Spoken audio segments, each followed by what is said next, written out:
পরিমণি ওর কাছ থেকে মানুষের ভালো কিছু শিকার নাই, আরো বাতার ধরার শিকার আছে ওর কাছ থেকে। বাহিরের দিকটা হচ্ছে মানবাধিকতা ফেরিওয়ালা, ভিতরের দিকটা হচ্ছে ও মানে রাস্তার টুকাই আছে না, টুকাইয়ের সাথেও কথা বলার যোগ্য না। কাজের মেয়েদের কাজ করবে, ভালো লাগবে না, টাকা দিয়ে যতদিন কাজ করবে টাকা দিয়ে বের করে দিবে, কিন্তু কারো গায়ে হাত তোলা তো রাইট নেই। রাইট আছে? রাইট নেই, কারণ হচ্ছে ওনার ভালো লাগে নাই, আর আমি তো ওনার বাসায় জোর করেও থাকতে চাই নাই। আমি মেসেজও দেখাইতে পারবো যে আমি এরকম মেসেজ সেন্ড করছি, কি ওনারা এই কথা বলছে। সর্বশেষ পুলিশ বলছে যে আমাকে যে এটা সুষ্ঠু বিচারে আওতায় এনে দিবে না। পরে আমার সাথে যোগাযোগ করে নাই। মেবি পরীর কালকে বান্ধবী লামিয়া নাকি যে থানায় গেছিল যে আমার সাথে কথা বলার জন্য। প্রথম দিন একজনে ফোন দিছিল, যেদিন আমি থানায় অভিযোগ দিছি, উনি আমাকে প্রথমে বলছিল যে এটা তোমাকে যদি পরি বলে যে 500 কোটি টাকা পরির বাসা থেকে নিয়ে আসছো, তারপরে হচ্ছে 100 ভরি গহনা নিয়ে আসছো, তারপরে হচ্ছে যে তোমার নামে যদি মামলা দেয় তো তখন তুমি কি করবা, তুমি পরির বাচ্চাকে ফালাইয়া দিছো, মানে এরকম মিথ্যা অভিযোগগুলো আছে না। ওইটার নাম হচ্ছে যে মানে দেখলাম আমি এজেন্সি হোয়াটসঅ্যাপে কল দিছিল, মানে আজাদ। উনি কি হয় পরির ওইটা আমি জানি না, কিন্তু ওনার সাথে আমি কথা হয়েছে।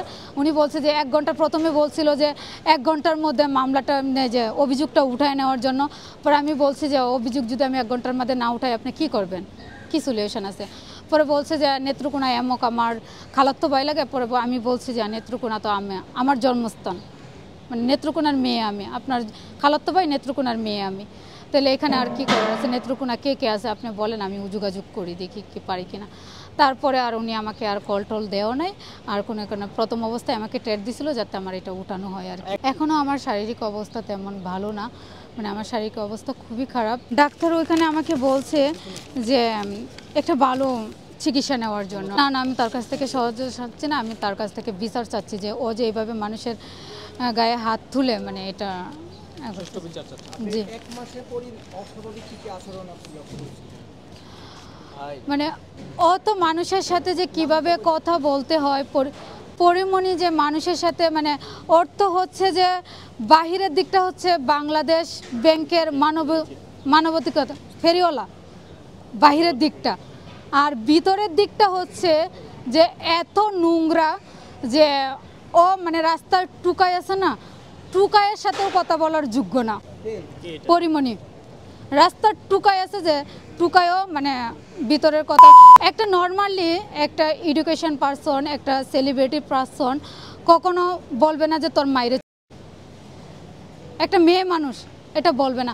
ওর কাছ থেকে মানুষের ভালো কিছু শিকার নাই, ওর কাছ থেকে ব্যাড কিছু শিকার আছে, আর 12 বাতার ধরার শিকার আছে ওর কাছ থেকে। পরিমণির হচ্ছে যে ব্যাডার অভাব নাই, মানে এইগুলা মানে শিকার উচিত। অত মানে আমি চাই না যে ওর কোনো পার্সোনালিটি টানি, আমি যেটা চাচ্ছি যে মানে আমার গায়ে হাত তুলছে, আমি এটাই সুষ্ঠু বিচার চাচ্ছি।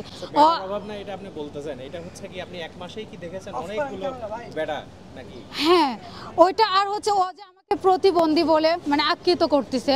তো আমি যদি প্রতিবন্ধী হই, ও তো চশমা ছাড়া কিছুই দেখে না, চশমা ছাড়া ওইখান থেকে ওইখানেও যেতে পারে না, তো ও তো আরো বড় প্রতিবন্ধী।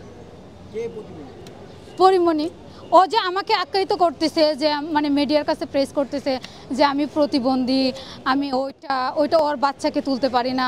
এটা তো ওর বাচ্চাকে যদি আমি না তুলতে পারতাম তাহলে ও আমাকে 1 মাসের জন্য কেন রাখছে, আর ও আমি যে বলছি চলে আসবো তো ও কেন আমাকে আসতে দেয় না, ওর ম্যানেজার কেন আমাকে আসতে দেয় না, আমি যদি কাজই না করতে পারি তাহলে ও আমাকে কেন রাখছে।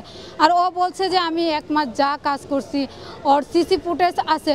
হ্যাঁ আমি চাচ্ছি যে সকল মিডিয়ার কাছে অথবা আইনজীবীর কাছে ওর 1 মাসের মানে সিসি ফুটেজ ও প্রকাশ করুক, দেখাক যে মেয়েটা এটা করছে ওইটা করছে, আমি ওইটা দেখতে চাচ্ছি।